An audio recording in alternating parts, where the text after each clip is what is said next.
Hello my people, this is my weight loss journey, day 37. So morning empty stomach la pump weight check பண்ணுறேன். இன்றைக்கி என்னோடய weight 87.700. Super. 88லேருந்து 87க்கு வந்துருச்சுங்க ஒரு வழியாக.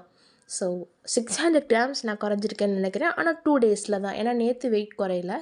So morning MD ஸ்டமக்கில் நான் ABC juice எடுத்துக்கிறேன். இது ஆல்ரெடி எப்படி பண்ணணும் அப்படின்னு நான் ப்ரீவியஸ் வீடியோஸில் சொல்லியிருந்தேன்.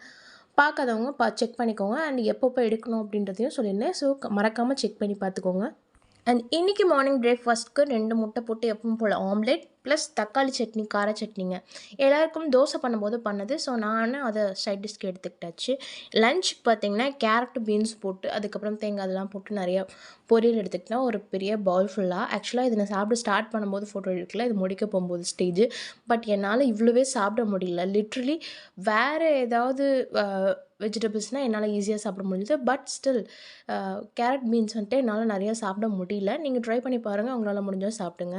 அண்ட் ஈவினிங் போல் நான் வந்துட்டு ஒரு க்ரீன் டீ எடுத்திருந்தேன். அதுக்கப்புறம் கொஞ்சம் லைட்டாக பசிக்கிற மாதிரி இருக்குன்னு சொல்லிட்டு 2 ஆரஞ்சு சாப்பிட்ருந்தேன். அண்ட் யார் என்ன வேலை பார்த்தாங்களோ தெரியல, திடீர்னு நைட்டு ஒரு 7 o'clock போல் வந்துட்டு கிளம்புங்க ரெஸ்டாரண்ட் போகலாம் அப்படின்ட்டாங்க. பட் நான் யூஸ்வலாக 6 o'clock மேலே சாப்பிட்றதில்ல. அப்படியே 6 o'clock மேலே சாப்பிட்டாலும் நம்ம ப்ரோட்டீன் ரிச்சாக என்ன சாப்பிட முடியும், அதுக்கு என்ன ரெஸ்டாரண்ட் இருக்குது அப்படின்னு தான் நான் சர்ச் பண்ணுவேன். அப்படி இல்லை, அவங்க டிசைட் பண்ணுறதா நீங்கள் போகிறீங்க அப்படின்னாலும் அங்கே பெஸ்ட்டாக நீங்கள் என்ன சாப்பிட்டுக்க முடியும் அப்படின்னு பாருங்கள். மொத்தமாக நீங்கள் ஜங்க் அவாய்ட் பண்ண பாருங்கள். அது தவிர நீங்கள் எதுனாலும் இப்போ பிரியாணி தான் கிடைக்கும், அங்கே நான் பிரியாணி தான் சாப்பிட முடியும் அப்படின்னா நீங்கள் தயவு செஞ்சு கொஞ்சமாக பிரியாணி சாப்பிடுங்க. நல்லா சஃபிஷியண்ட்டாக 3 to 4 பீசஸ், நல்லா பெரிய பெரிய பீசஸ் இருக்கிற மாதிரி சிக்கன் எடுத்துக்கோங்க. Best option. எக் வந்துட்டு ரெஸ்டாரண்ட்டில் கிடைக்குமா அப்படின்னு எனக்கு தெரியல. பட் நாங்கள் போனது சிக்கன் பார்க். சிக்கன் வெரைட்டிஸ் எல்லாமே இருக்கும். So barbecue chicken, grill chicken, இதெல்லாம் வந்துட்டு நீங்கள் நல்லா சாப்பிட்லாம். ஹாஃப் கிரில் கூட நீங்கள் சாப்பிட்லாம். பட் என்னாலெல்லாம் சாப்பிட முடியாது. குவார்ட்டர் கிரில் தான் என்னால் சாப்பிட முடியும். நான் வந்துட்டு பாபிக்யூ அல்ஃபஹம் அதுதான் குவார்ட்டர் நான் வாங்கி சாப்பிட்ருந்தேன். பட் எனக்கு ஆப்போசிட்டில் உட்காந்துட்டு அவங்கெல்லாம் பிரியாணியை வந்து ஆர்டர் பண்ணி சாப்பிட்ருந்தாங்க. பட் எனக்கு கம்பேரிட்டிவ்லி பிரியாணியை விட அல்ஃபஹம் வந்துட்டு ரொம்ப டேஸ்ட் நல்லா இருந்தது. ஸோ நான் எடுத்துக்கிட்டேன்.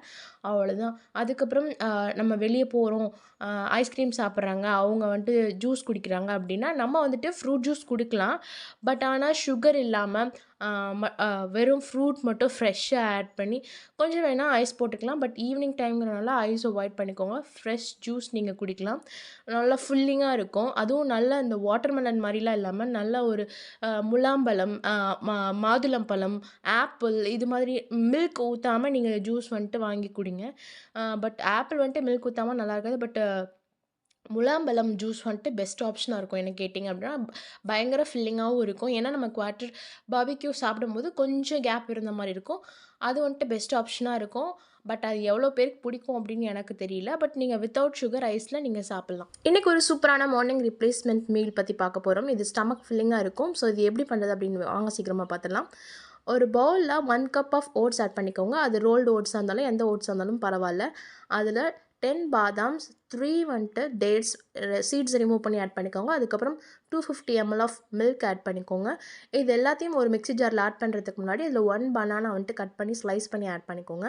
இது எல்லாத்தையும் மிக்ஸி ஜாரில் ஆட் பண்ணிவிட்டு அதில் 1 ஸ்பூன் ஆஃப் சியா சீட்ஸ் பற்றி நமக்கு தெரியும், ஸ்டமக் ஃபுல்லாக இருக்கும். வாட்டரில் போடும்போது இன்னுமே விரியும். ஒரு 1/2 ஸ்பூன்ஸ் ஆஃப் நாட்டு சக்கரை இருக்கு இல்லையா, அதை ஆட் பண்ணிக்கோங்க. அவ்வளோதான்.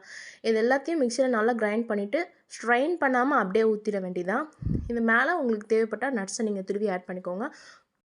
அவ்வளோதாங்க. அட்டகாசமான morning replacement meal for weight லாஸில் இருக்கவங்களுக்கு. அண்ட் வெயிட் கெயினில் இருக்கவங்க 3 to 4 times per டேக்கு ஸ்நாக்ஸ் மாதிரி பண்ணி சாப்பிடுங்க, மீல் மாதிரி இல்லை. இன்றைக்கி ஒரு சின்ன டிப் என்னென்னா, நீங்கள் நெக்ஸ்ட் டே ஏதாவது பிளான் பண்ணுறீங்க, வெளியே போகிறதுக்கு அவுட்டிங் ஃபுல் டே வெளியே போகிறோம் அப்படின்னா நீங்கள் உங்களுக்கு ப்ரீவியஸ் டேவே தெரியும். ஸோ அந்த அன்றைக்கி மார்னிங்கே நீங்கள் உங்களோட skipping quota, morning night quota எல்லாத்தையும் ஃபினிஷ் பண்ணிடுங்க. அப்போ தான் அந்த டேவே ஹாப்பியாக போகும். இல்லை நான் ஈவினிங் தான் வெளியே போகிறேன், ஒரு நைட் அவுட் போகிறோம் அப்படின்னா நீங்கள் வந்துட்டு கூட நீங்கள் பண்ணிக்கலாம். எதுக்காக சொல்கிறேன் அப்படின்னா, நான் வந்துட்டு கன்சிஸ்டண்ட்டாக பண்ணுவேன். ஒரு நாள் கூட ஸ்கிப் பண்ணாமல் பண்ணியிருக்கேன். ஸோ எனக்கு வந்துட்டு கரெக்டாக ஃபாலோ பண்ணுறதுக்கு இந்த ஐடியா பெஸ்ட்டாக இருக்கும். So guys, this is all about my day 37. See you all. Love you. Peace.